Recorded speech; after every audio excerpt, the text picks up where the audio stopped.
1990க்கு முன்பு நம் வாழ்க்கை எப்படி இருந்தது? காலை எழுந்ததும் பசும்பால் வாங்க அப்பா வரிசையில் நின்றிருந்தார்.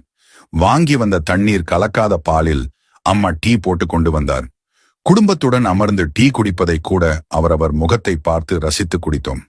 ஆர்ப்பாட்டமே இல்லாமல் நாம் அனைவரும் தொலைவில் உள்ள பள்ளிகளுக்கு கூட நடந்தே சென்றோம்.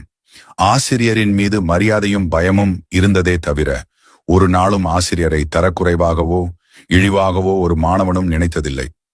பள்ளி முடித்து வீட்டுக்கு வந்ததுமே பையை தூக்கி போட்டுவிட்டு தெருவில் கும்பலாக விளையாடினோம். விளையாட்டில் கூட ஆங்கிலம் கலக்காத தமிழ் நம் அனைவர் நாவிலும் வீரியமாக தோற்றியிருந்தது. மாலை 4 மணிக்கு மேல் நம் அக்கா தங்கைகளுக்கு அம்மா அழகாக சடை போட்டு விட்டார். உதிரியாக வாங்கிய பூக்களை மல்லி மற்றும் பிச்சிப்பூ வாழை நாரால் சிறு சிறுக கட்டி அதை அக்கா தங்கைக்கு அம்மாவே தன் கையால் குத்தி அழகு பார்த்தார். மாலையில் நம் தாத்தாவும்